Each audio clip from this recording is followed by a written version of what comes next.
friends, how are you all? I hope you are doing well.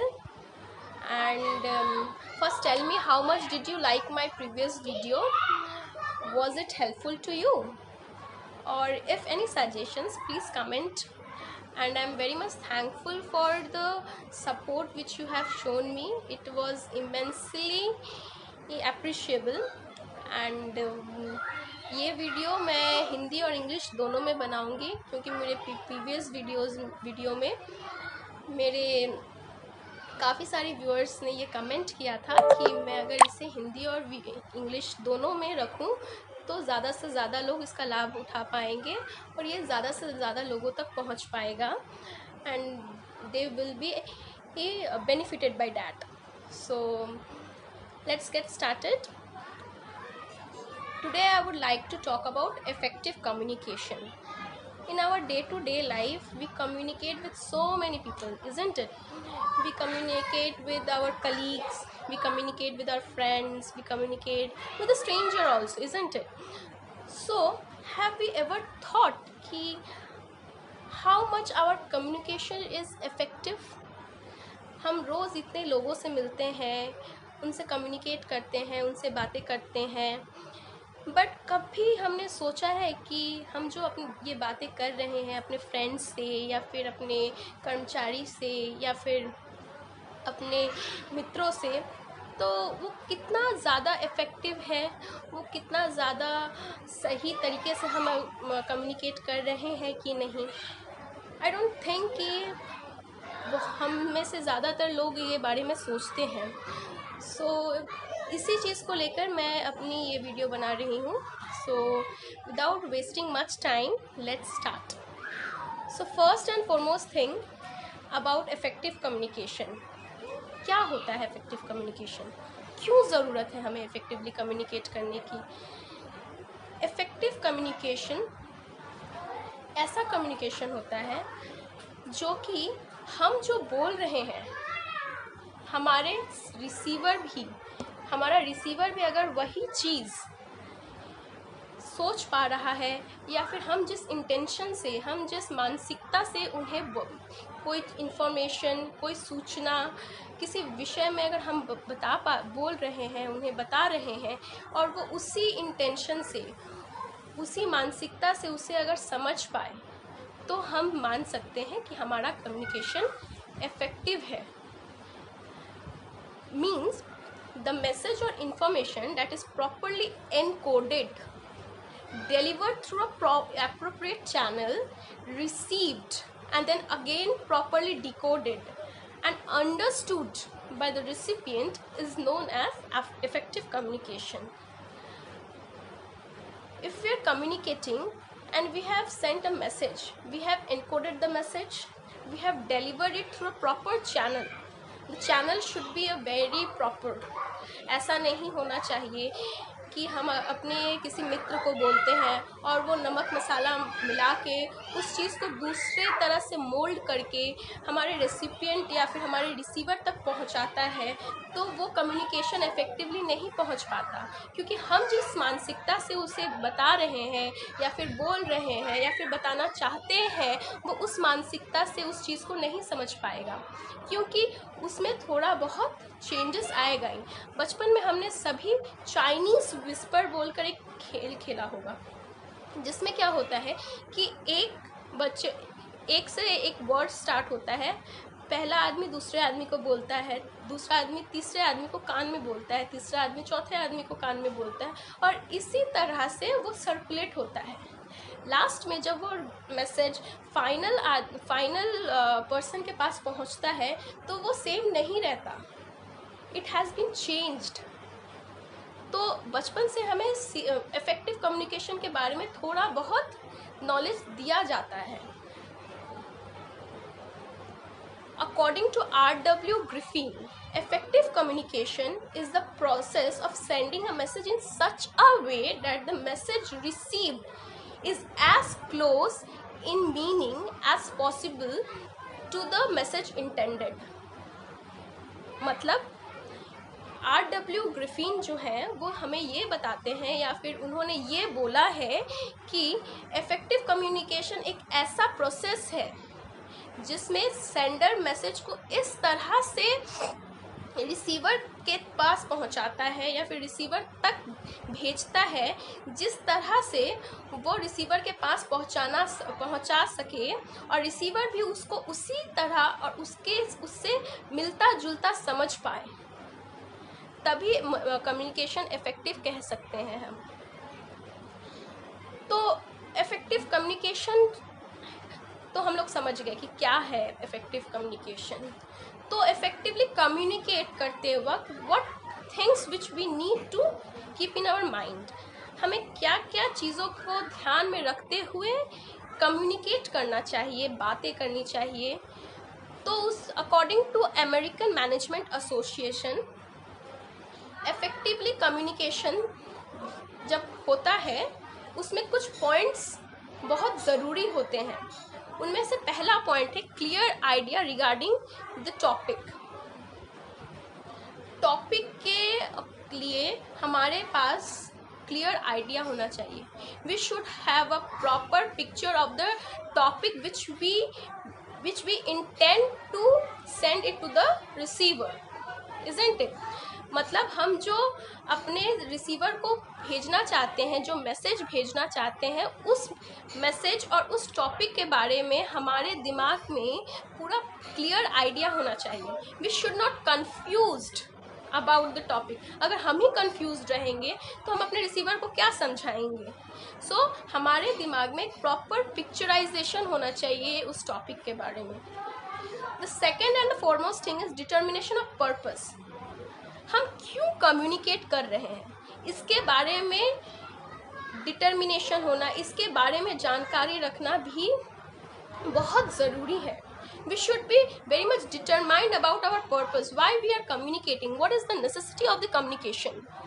ऐसा नहीं होना चाहिए कि हम कुछ बोलने गए, बोलते बोलते हम दूसरा ही ट्रैक पकड़ लिए, हम दूसरे ही लाइन में बात करने लगे, दूसरे ही चीज़ों को लेकर बोलने लगे, तो हमारा कम्युनिकेशन सेंडर तक पहुंच ही नहीं पाएगा।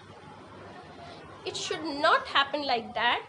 We have started talking with a topic, say it as A, and we end up talking about topic Z. ऐसा नहीं होना चाहिए कि हम टॉपिक A के बारे में बात करते करते टॉपिक B में घुसते हुए टॉपिक Z में बात खत्म करें। तो we should be very much specific about the purpose in which we are communicating. The third one is the understanding of the environment of communication. हम कहीं भी किसी भी जगह पे किसी भी चीज़ को लेकर बात नहीं कर सकते। We should have a clear idea. We should have a proper knowledge about the environment when we are communicating. ऐसा नहीं होना चाहिए कि एक इंसान पहले ही बहुत शोकाहत है और हम उसको ऐसी चीज़ें बता रहे हैं या फिर ऐसी चीज़ें बोल रहे हैं या फिर ऐसा उसको इन्फॉर्मेशन भेज रहे हैं कि उसे लगे कि उसका मजाक उड़ाया जा रहा है। So this should not happen. Getting a proper picturization, getting a proper idea about the environment, कब कहाँ पे किस चीज़ को बोलना चाहिए, we should know that. कहीं भी किसी चीज़ को नहीं बोलने से उस चीज़ का मीनिंग दूसरा निकल सकता है। सो हमें इस चीज़ का प्रॉपर ख्याल रखना चाहिए कि हम किस एनवायरनमेंट में कम्युनिकेशन कर रहे हैं, किस एनवायरनमेंट में हम बात कर रहे हैं। ऐसा तो नहीं कि वो एनवायरनमेंट उस बात के लिए प्रॉपर ना हो।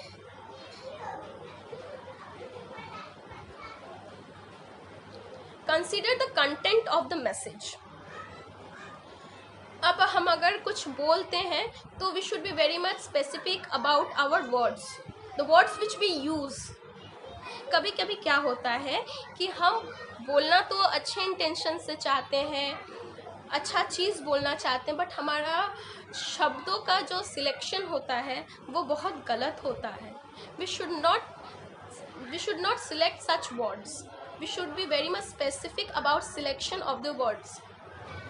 वर्ड्स ऐसे होने चाहिए जो मैं बोल रही हूँ वही सामने वाला भी समझे। अगर मैं ऐसा वर्ड्स यूज़ करती हूँ जो कि सामने वाले को दूसरा इम्प्रेशन दे रहा है, तो मेरा कम्युनिकेशन कभी प्रॉपर नहीं हो सकता। वो कुछ और समझेगा, उसके अकॉर्डिंग वो रिएक्ट करेगा, फिर हम समझेंगे कि हमने तो कुछ ऐसा बोला ही नहीं। Then why is he reacting in such a manner? So the selection of the words, the content of the message is very much important. The other thing is to make the receiver aware about the value of communication. हम communication क्यों कर रहे हैं? As we said, we should have a very clear idea about the purpose of the communication. हमारे पास बहुत clear idea है कि हम क्यों communicate कर रहे हैं, but सामने वाले के पास नहीं है। तो उसके अंदर वो चीज़ को हमें जगाना पड़ेगा कि हम क्यों उनसे किस बारे में बात करना चाहते हैं, उनसे उनका क्या बेनिफिट है। So this thing is very important. अगर सामने वाले को उस चीज़ का महत्व मालूम नहीं होगा तो वो उस चीज़ को ध्यान से नहीं सुनेगा। तो सामने वाले का अटेंशन ग्रैब करने के लिए we should try to we should try to make the receiver interested about the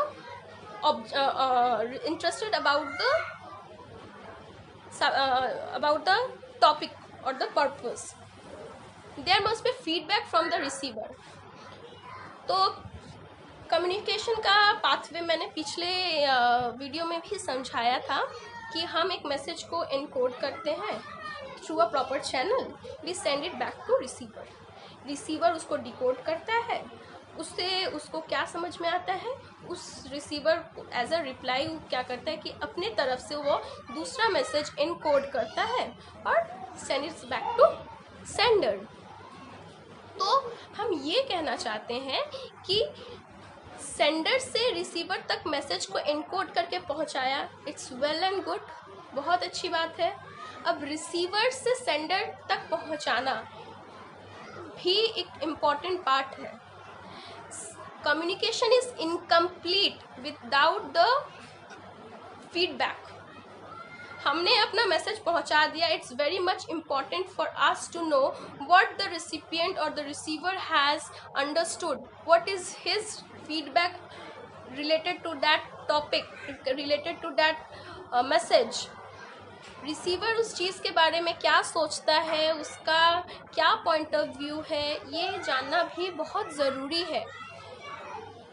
सिर्फ मैसेज पहुंचाना ही इनफ नहीं है, रिसीवर तक वो मैसेज सही से पहुंचे, रिसीवर से वो मैसेज प्रॉपरली वो उस चीज़ को एब्जॉर्ब करे, उसका क्या फीडबैक है, ये जानना भी बहुत ज़रूरी है। All actions must be suitable. हम जब कम्युनिकेट करते हैं we should be very much vigilant towards our actions.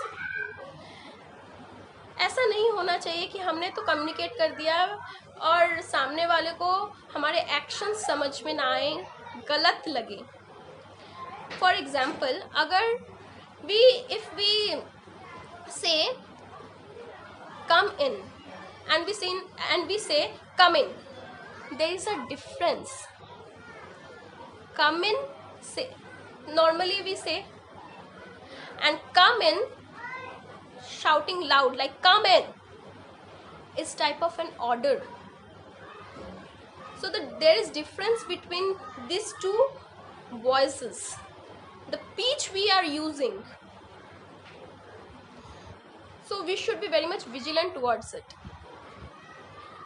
हमारा जो एक्शन है हमारे कम्युनिकेशन, हमारे मैसेज के साथ वो सेम होना चाहिए, उसके साथ मिलना चाहिए। अगर हम किसी को रिक्वेस्ट कर रहे हैं तो हमारा एक्शन भी उसकी तरफ होना चाहिए। कृपया एक गिलास पानी दो, एक गिलास पानी दो और एक गिलास पानी दो, देयर इज़ डिफरेंस। उसमें बहुत ही ज़्यादा डिफरेंस है।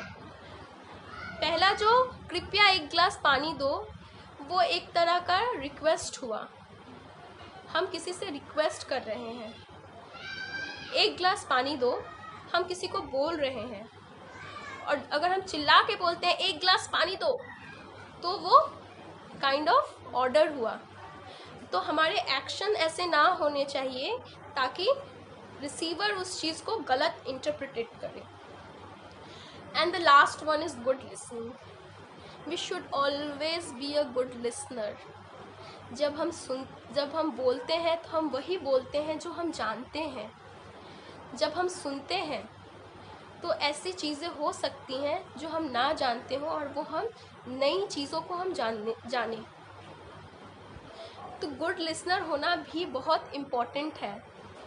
We should be a very good listener. हमें सामने वाले का पॉइंट ऑफ व्यू सुनना चाहिए. वो किस प्रॉब्लम में है, वो क्या सोचता है.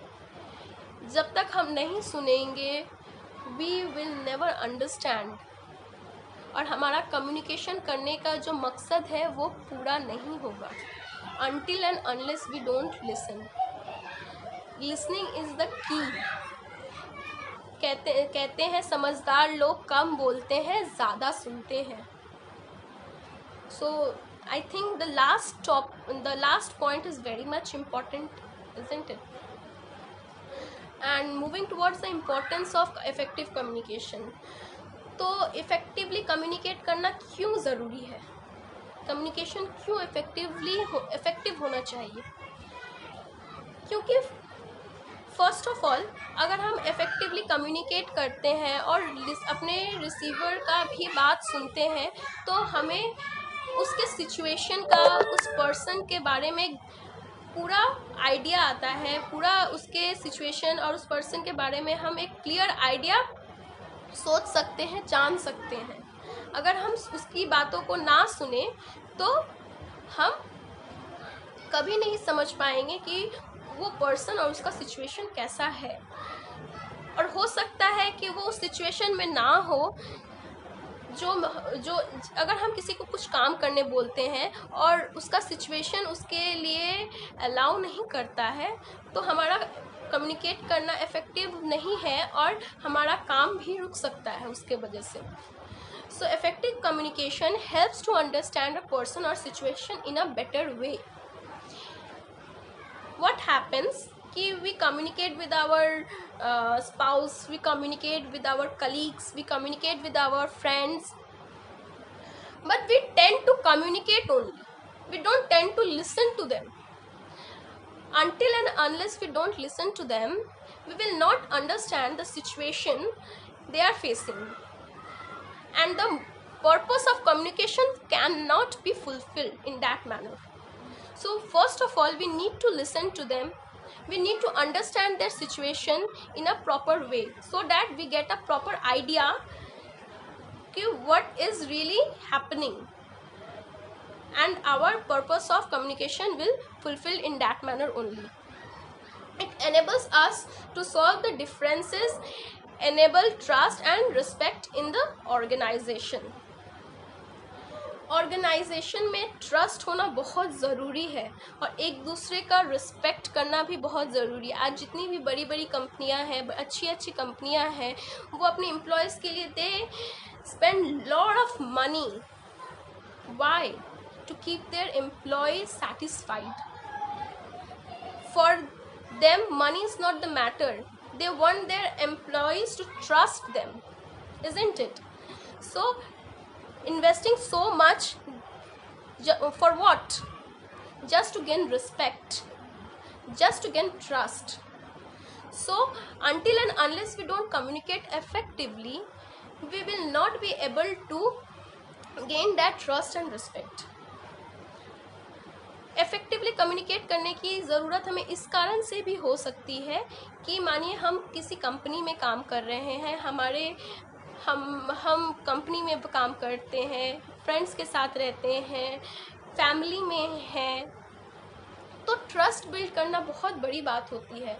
और सामने वाले की नज़र में अपनी इज्जत रखना भी बहुत बड़ी बात होती है. अगर हम उनकी बातें ना सुने, अगर उनके प्रॉब्लम्स को हम ना समझें, तो they will start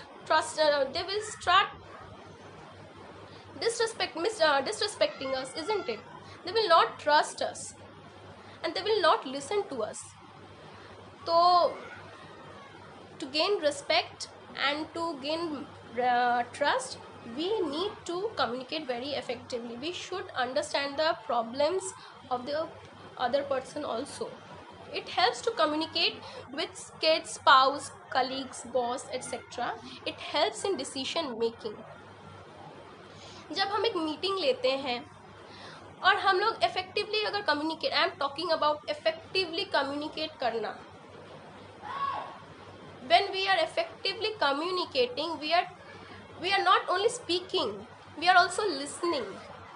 So we will get to know कि किस चीज़ किसको किस काम कोई कौन सा काम देना चाहिए. And it's a team work. And it helps in decision making also. ऐसा भी हो सकता है कि किसी सिचुएशन को लेकर हम बहुत पजल्ड हो, we are very much puzzled about a situation, and when we start discussing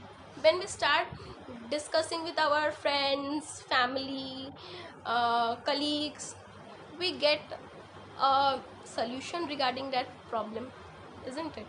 So without properly communicating, without effectively communicating, we will never be able to make decisions properly. And if you find this session and if you find this video helpful to us, please like, share and subscribe with your friends and make them aware about effective communication, because this is a social platform where each one of us need to communicate effectively. And don't forget to like, share and subscribe. अगर आपको मेरी video पसंद आई तो अपने friends के साथ आप और अपने फ्रेंड्स या फिर कलीग्स के साथ प्लीज़ शेयर करें, लाइक करें, कमेंट करें, ताकि उन्हें भी कम्युनिकेशन के बारे में पता चले और वो भी इफ़ेक्टिवली कम्युनिकेट कर पाएँ. तभी एक स्ट्रॉन्ग रिलेशन और एक मजबूत रिश्ता बनेगा. Thank you.